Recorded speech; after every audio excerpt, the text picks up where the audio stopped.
Alrighty, welcome everybody. BuckleBomb Entertainment presents To the Moon, episode number 2. That's where we talk a little Impact, a little Indies, a little miscellaneous talk. We'll shoot here a little bit. I am your host, Sarah, out of Syracuse, New York. And today we're going to bring back an old favorite, a little get to know you better. I know you guys aren't prepared for this one, but it should be an easy one. Easter candy's out. Peeps, yay or nay? Wait, what's the question? You know the candy Peeps? No. Little You never had marshmallow Peeps? bunnies? Oh, no. Definitely no. Definitely a yay. Peeps are okay. They go great in the microwave, though. So make sure you put them in there for at least 90 seconds. I'm a weirdo. I like to open the package, let them get stale so they're nice and crunchy on the outside, but still soft and chewy on the inside. Yeah, it's that midnight I hate myself snack, but it's delicious. Very true. All right. So we'll get started here. First, there's an article that went up talking about the creative side on Impact. Currently, Jimmy Jacobs is the head of Impact Creative, working closely with Tommy Dreamer and Robert Evans. how do you guys feel about this team? And do you think they're doing a good job? Yes, I think that they're doing an awesome job because for the first time, I think probably ever, I'm interested in. Actually, I'm going to let Daniel go before I go. Well, see, now I was forming my thoughts. I thought I had time. I guess this is a rough start. I think they're doing great. I think anyone that books should have fantastic hair. And Jimmy Jacobs has absolutely fantastically tall hair. So I think that helps him out a lot. I think that the buzz around Impact, we haven't seen anything like this in quite some time. They've had a lot of great talent that's gone other places, obviously. It's cool that they have some veterans like Dreamer and Jacobs that can be there for them and be super pro and kind of maybe put some of their ideas forward that they never got to use in the past or something like that. I think maybe some of that's what we're seeing. And they hit some record ratings last week as well, so that's saying something. Huge. So the reason that I wanted Daniel to go first is because I couldn't remember if we were talking about AEW or Impact. So I was like, I'm going to let him answer so I can get my answer without sounding stupid to ask. So thank you. I just basically told them myself. I'll sound dumb for you. No problem. Anytime. So thank you. Appreciate it. I actually really like it. I think that they're doing a great job at the show. I also think that since 2021 hit, their first pay-per-view, I don't remember what it was called, that we all watched. Like, wasn't Bound by Glory, is the one afterwards. Something Surrender. I think it was that, and we just ended up really falling in love with the product, and they keep, doing really well. I don't know if it's because AEW has a major influence on them right now, or what it is, but whatever it is, it's making it fun to watch. So keep it up. Definitely can get a better TV deal. Because half of America doesn't have access, I think. At least half. But everybody has access to Twitch. True. And it's free. You have no excuses. Yeah. That's right, people. No excuses. Speaking of Dreamer, he reportedly was not happy about Tony Khan's latest paid advertisement. We brought back a lot of the Impact stars and basically just tearing the product down. Dreamer probably not happy, saying you should be building both sides up, whether they're your enemy or not. I don't necessarily disagree with what Dreamer's saying, but I also don't think it's that big of a deal. I mean, it's obviously making Impact more of a face than a heel. I mean, obviously, I think we're going to get some type of invasion or AEW versus Impact type of show eventually. Mm-hmm. So for me, it's just all acting. Even Tony Khan the other day said, this is the worst possible light that I'm putting myself in for those commercials. So yeah, it is what it is. He's playing his heel character, which I'm sure he's loving every moment of it. Because, that's the fun characters, your heel self. This is all worked, like all of it. Yeah. I mean, it's, you don't have a situation like this where like reports are backstage that everything is peachy keen and everything's wonderful and everyone's the happiest they've ever been in the wrestling industry. Like, no, it's cheap, easy heat. Guys like Dreamer are not going to get on there and kayfabe fucking crybaby. Like that's not who Tommy Dreamer is. Tommy Dreamer is Extreme Championship Wrestling. I mean, for God's sakes, he relocated his thumb on live TV. Yeah, when he can handle little words. I think I've seen that maybe twice, and I can't remember when it happened. But they didn't show it close up like that. But you could see someone's hand get fucked up and all. I think Ahmed Johnson did it once. I can't remember who else it was. Yeah. But I mean, you don't see that very often. So yeah, Tommy Dreamer is no whiny, crybaby. This is all work. All right. They also added 2 title matches to the next pay-per-view, Impact Sacrifice. You have Rich Swann and Moose. And then the Women's Knockout Tag Team Championship. Is it Fire and Flavor? Is that their champion's name? The Women's Knockout Champions? Flavor and Ice, I think. Flavor and Ice. They'll be defending against Jordan Grace and Jazz. It's going to be a great match. I love Jazz. Like, I never appreciated her when she was in WWE. When she was in ECW, I absolutely loved her. when she was in WWE. I didn't appreciate her as much as I should, and I'm so glad that I had the opportunity to come back and have a whole new, different type of respect and different type of fandom for her. I mean, even if you go on IWF TV, I think that's what it is. You can find her in some indies, currently still working. Besides just Impact, she's a complete badass now. So still, yes, definitely still. What do you guys think about the Rich Swann and Moose match? I think that the TNA title has been reactivated because they want to have it defended on an AEW pay-per-view. It's my first idea when I heard all this. I don't know if we're going to get some kind of belt versus belt match or title unification, but I do think it's cool that it's been activated again. Mm-hmm. I think it's all leading up to, I've talked about it before, Tony Khan trademarked or put in for a trademark for a pay-per-view for Battle of the Belts. So I think we're going to eventually see some sort of Clash of Champions style pay-per-view between the two. I love belts. I love belts. Mm-hmm. All the gold. Show it off. AEW just needs to update their women's belt. That's all I'm going to say. And trios titles, please. Mm-hmm. Fire and Flavor. Fire and Flavor. Yeah, is Kiera Hogan and Tasha Steele's name. Got it. So another story going around, there's a update on the Sammy Guevara and Impact Wrestling heat, I guess you could say, if you want to call it that. Apparently, I have it pulled up here. Apparently everyone's friends now. Well, the heat wasn't, that he wanted to work, bring the X Division title over to AEW and never defend it. Apparently now it's coming up more that he wanted to work tag team matches as well. And he wanted to work all singles matches. So there was a little disconnect there. I mean, if you tell it right, it can go right either way. I mean, Sammy Guevara goes and finds himself as a singles competitor again and comes back, or he goes and tries a bunch of other tag teams and realizes that it doesn't work better with anyone but Jericho, but he's still jealous. I mean, you could tell the story no matter which way you decide to go with it. So I think both sides were just really strict and rigid on their ideas and didn't want to budge. I honestly don't care about the story. It was so 2 weeks ago. Yeah, I'm over it too. Mm-hmm.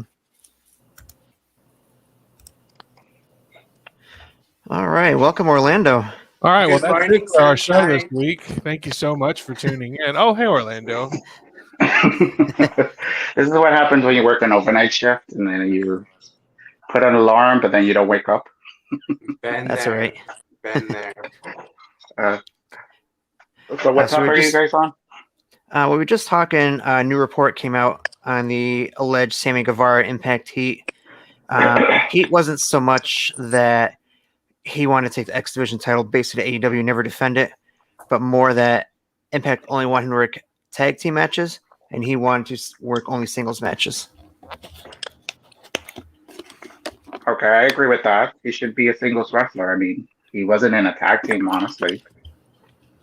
Except occasionally with Chris Jericho, but Yeah. I don't get this. It's just it seems like, I don't know if they're doing this as a work for, to everybody, it's all the fans. Because New Japan, Bullet Club has an issue because they're using the name or using slogans. And then now with this situation, I'm just thinking they're just working fans. we'll go back real quick because I know you're more of our Impact guy here. They revealed who the creative team was for Impact. Currently, head of creative is Jimmy Jacobs, while also working with Tommy Dreamer and Robert Evans. How do you feel they're doing as a team? The stories have been solid for me. I like what they're going with, I mean, there's here and there some stories I just don't get, but I'm liking so far what they're doing in Impact. So I like that Tommy Dreamer's on the creative team because you got a guy who's, worked all around, and now he's helping with the storylines.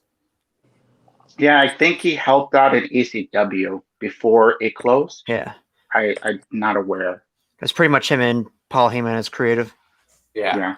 And then he was also like helping out in WWE. Like I remember hearing about like how he signed some guys to WWE. So he had some say in WWE as well. So Yeah, and the other part we'll go back to with you, we'll revisit for a moment, is the 2 title matches that got added to Impact Sacrifice.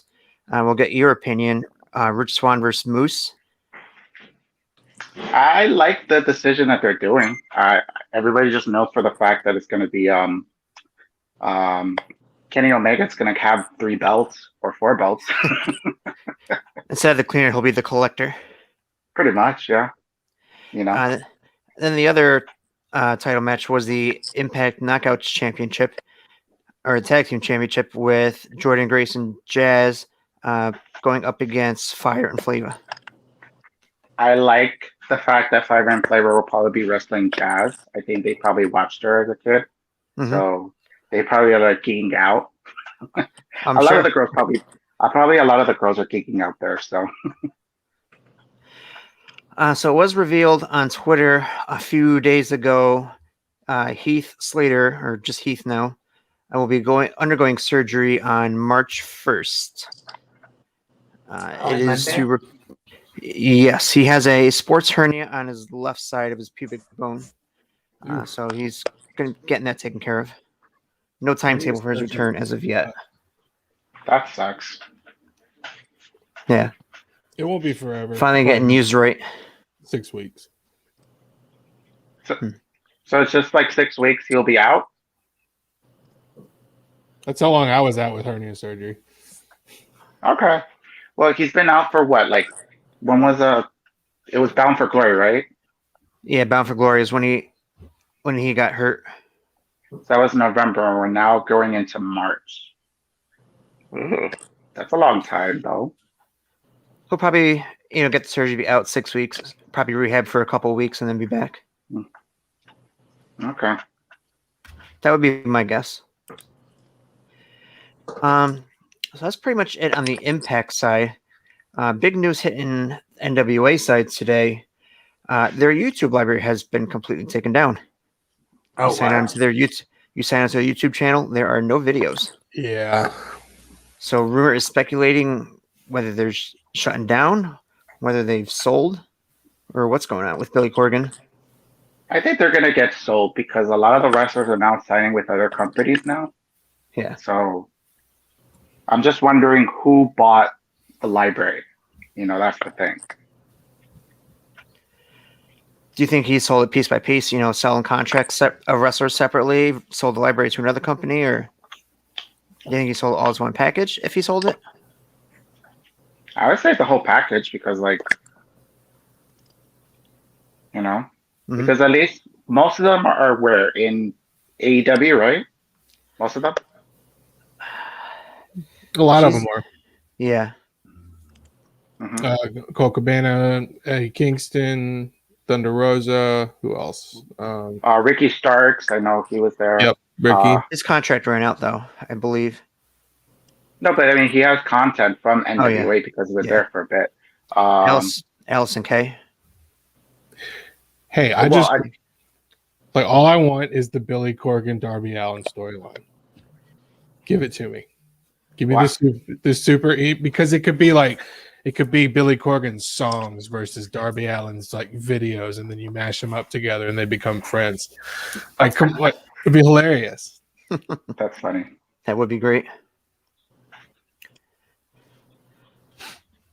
Got any thoughts? Got any thoughts, Brian? No, I was trying to get the information about. I'm doing research about the NWA. If they sold or if I could find anything from it. Okay. Brian's our research guy. So we'll talk a little indies here for a minute. How did I not know the guy from Smashing Pumpkins owns NWA? Yeah, hello. How did I not know? Hello. We've talked about this. I don't think I was here for that, but you were definitely you weren't here. Right, probably. Here but not here. But did you know that he was owner of Impact as well? He had some ownership of Impact as well. No, I know who he is. I just think it was two people that were just with the same name, because who just naturally thinks that? Yeah. Yeah. So He's I been just like think what? about Yeah. it- So he's been like in the wrestling business what, like 7 years now? Since Oh, for a long time. 2011, he started his own wrestling promotion. Hey, he showed up in ECW though in 2000. He's Well, been at no, he was for a probably long a time. fan. He was probably a fan back then, but I mean, like when he actually stepped into wrestling business sense. So probably like 2011. So yeah, so 10 years. That's what's about. I think he was actually part of them like trying to come in and save ECW at the very end, like probably like late 2000 to 2001. I think, I'm not sure, but it was more than just him being in a storyline. He was definitely trying to help out. Yeah.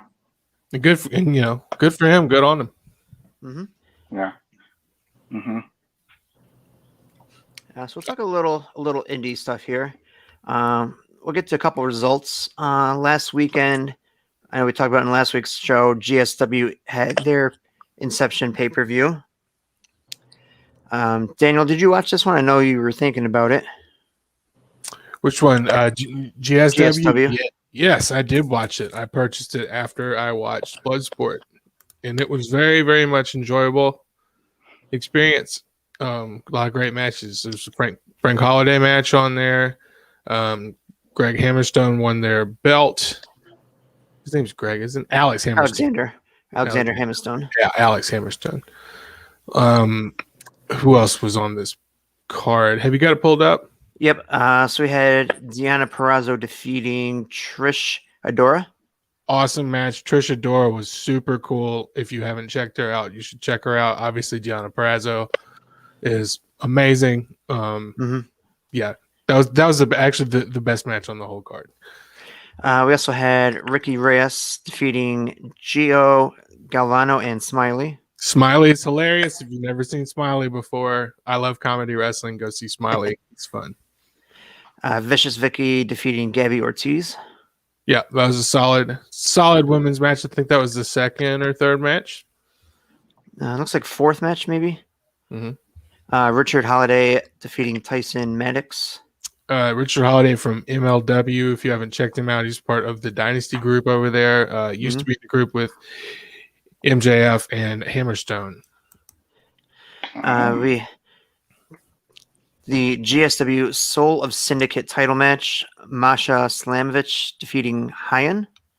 Slamovich is cool. I like her a lot. Very cool. Wow, they had 3 women's masters. Yeah, it was a great show. See, you see. Look at this. A nice independent show that have multiple women's matches. That's beautiful to hear.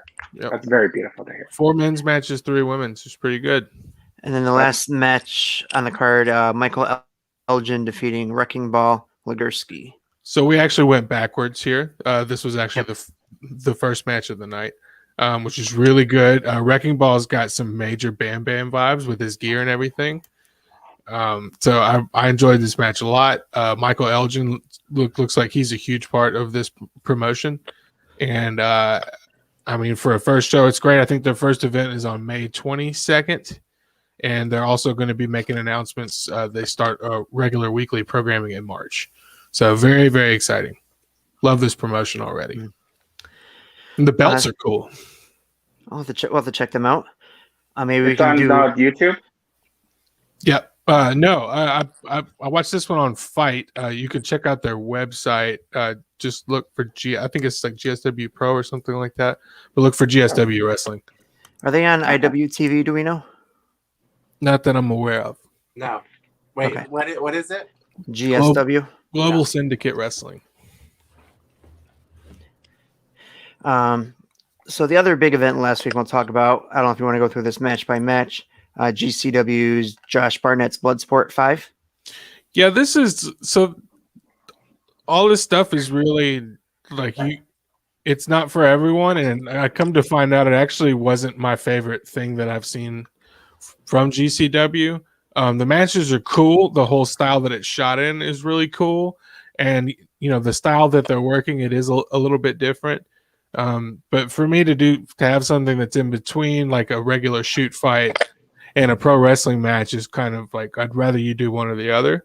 I think I decided by the end of it, but a lot of it was cool. Moxley versus Davey Boy Smith. I mean, it wasn't bad. Like the only problems that I had were like with the actual style of the whole show as opposed to individuals. But I mean, we got to see some really great people, lots of folks from New Japan Strong, and it was a really good event. And they already announced the sixth one that's going to happen in April.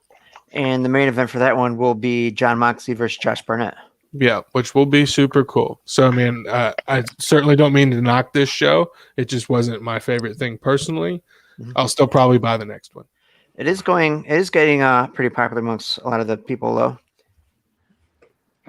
When's the next event for Bloodsport? I want to say it's around WrestleMania weekend. It's like April 6th or something like that. Yeah. Okay. The other big match, I think, from Bloodsport was Jeff Cobb and Tom Lawler. Yep, and that was cool too. Jeff Cobb looked great.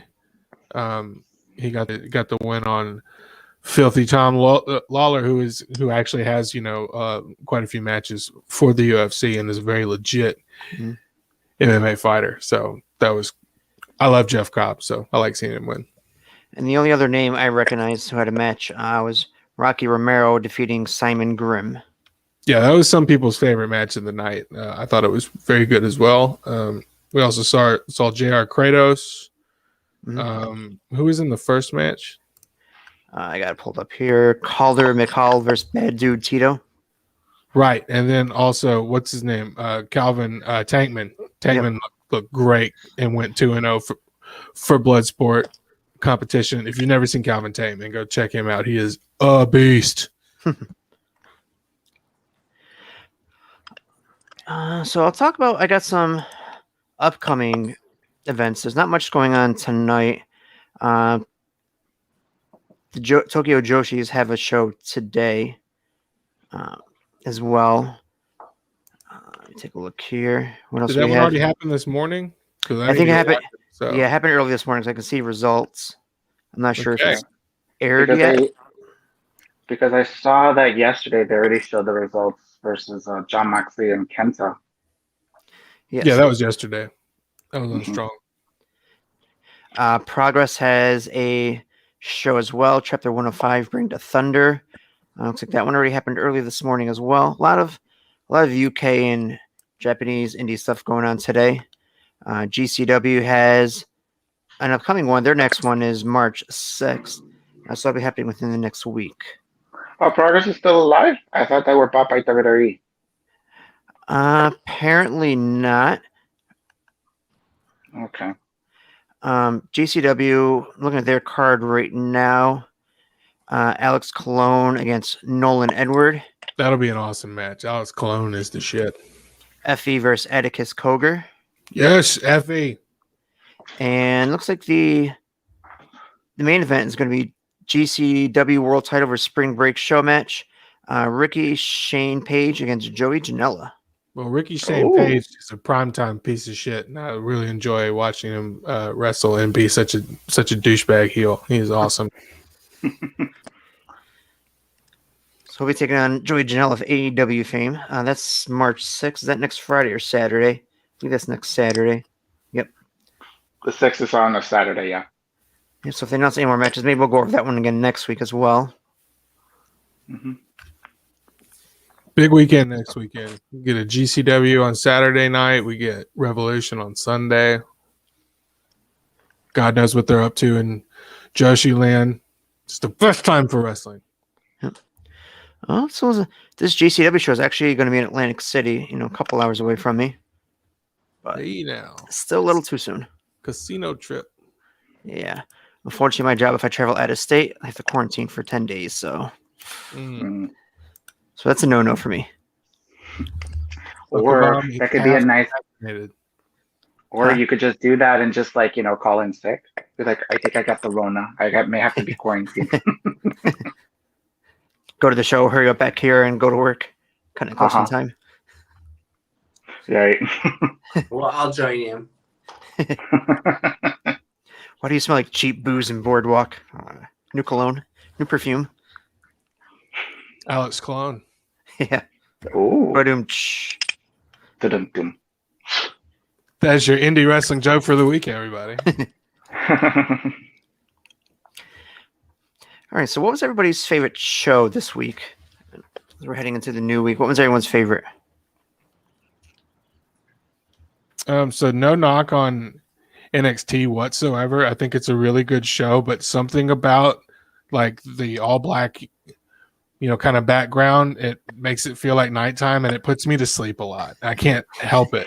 Like it's nothing against the wrestling or the storylines or anything like that. I just always end up watching it when I'm in a position I can fall asleep and it works. It's really weird. It's like being in the dark room. So I didn't see the whole show, is what I'm getting at.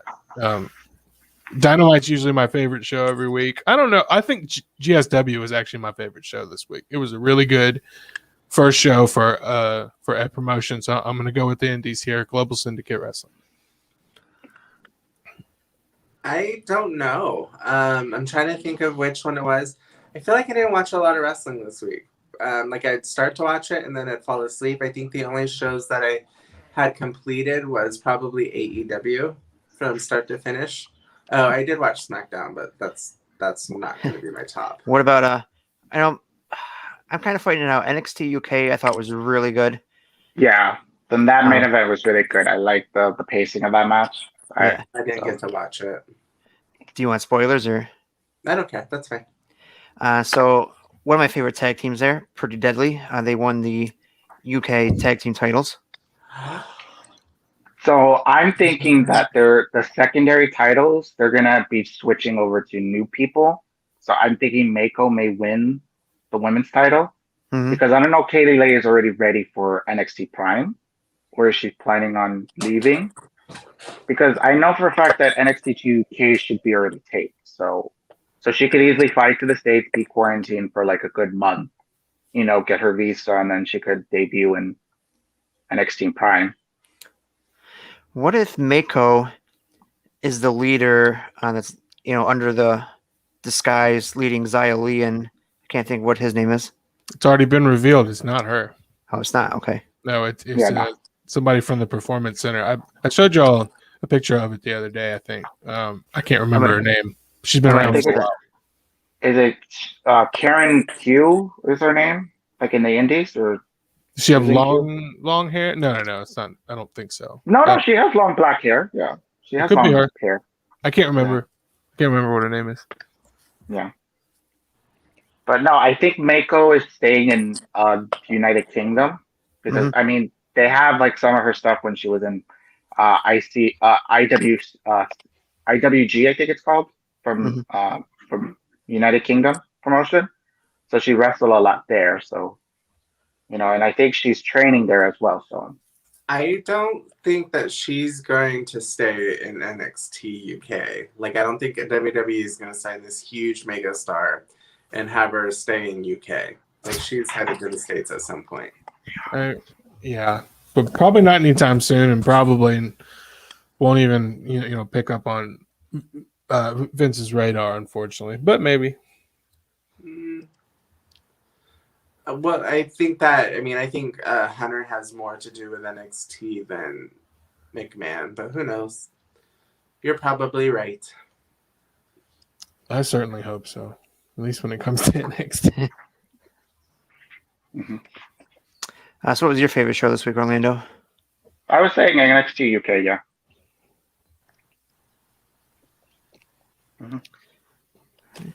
What about you, Sarah? I said UK. Oh, right. But Dynamite was really close because of that Ray Phoenix and Archer match. That match stole the show. That Adam Page match was really good too. I was gonna say. No, I mean they worked stiff that match. I was just like, damn. That was a great. Calm down. No, that was awesome for both of them because you got rid of everyone from the sides and you just got to see two awesome wrestlers go at it. It was really, really good match. Is his tag team partner stuck because of the weather? Is that why? Mark Quinn? No. From Private Party, yeah. So yeah. Was it? Okay. Yeah, I'm not sure. No, there was a lot of. They said like a lot of people were missing because of the weather. So yeah, I think he was gone the week before though. He's been gone like 2 consecutive weeks. Well, remember the last Wednesday was taped, so that was Okay. probably 2 weeks ago. So yeah, That makes sense. I didn't Hope know you're that. okay, Mark Quinn, wherever you are. What were you saying, Brian? I didn't know that it was taped. Oh no, it was taped. It was so taped. You could just tell. I had the feeling because when I was doing the live tweeting, I made a comment about Griff Garrison, tagged him, and it was like 10 seconds after the match ended, he already liked it. I'm like, that was awfully quick. Unless he's grabbing his phone like right after the match. Or they have representation. You never know. Okay, Griff Garrison might be checking his own tweets. Yeah, I don't think he's not that big yet. Well, now he's not going to check him anymore because we said he wasn't very big. Yeah. He's not gonna like any of ours He anymore. was like, "Oh, that was nice." Click, delete. Don't worry, I'm pretty sure he will never see this episode. I think So we're safe. he goes back and looks at all our stuff eventually at some point. Right. Sons of bitches. These motherfuckers. Yeah, pretty hair. His gorgeous hair. Mm-hmm. All right. Anything else you guys want to talk about from this week, or? No. All right. Watch Tonight- indie wrestling. Support it. Yes. Spend some money on it tonight. Also, tonight we will be doing a watch along about roughly 8 o'clock Eastern. I'll be doing some matches featuring Question Mark, who sadly passed away this week. Still No, maybe we won't be because they just took the library down. That's where Oh, we're gonna get shit. most of his. Not unless if you can Sure. find like all his older matches. I don't know. Let's see. some Josephus. We may or Well- may not be back tonight, ladies and gentlemen. Yeah. Well, no. I mean, there has to be somebody that probably recorded it and put it on their YouTube, so we'll probably find it. So we'll let you guys know. Okay, we'll go for about an hour to an hour and a half. If we can't do Question Mark, we'll figure out a different theme. Okay. I'm just trying to do a quick search on YouTube here, see if there's anything. Mm-hmm. Show me to YouTube. All right, so we're gonna have to do a little bit of digging. Also, we'll get into the games a little bit. Me and Dan might have been the only ones that watched this one here. The 2.02 for AEW Game Show that came out the other day. Very exciting. Yes, the casino game was released on iOS Wednesday, and then all the other devices yesterday. Have you got a chance to play the casino game a little bit, Daniel? I have most of the games that are on there are like from existing engines of apps that I already have, like the World Series of Poker app. Their roulette game. I had a version of that on there that was kind of the same engine. So they've obviously found the best versions of all these games that already existed and kind of just superimpose AEW characters on there. But it's pretty cool. They have a lot of different games, and it's very easy to interact with people that you know. And I think it's a lot of fun. They showed a new update for the GM mode simulator. It looks like that's coming along nicely. No release date for that yet. And then the console game, they didn't really show any new footage, but they said should be done early next year, Q1. What they did show was the way that what was cool. They showed a bunch of people doing wrestling moves, and people taking pictures and filming that, and that's going to be what it looks like in the game. So I thought that was pretty cool.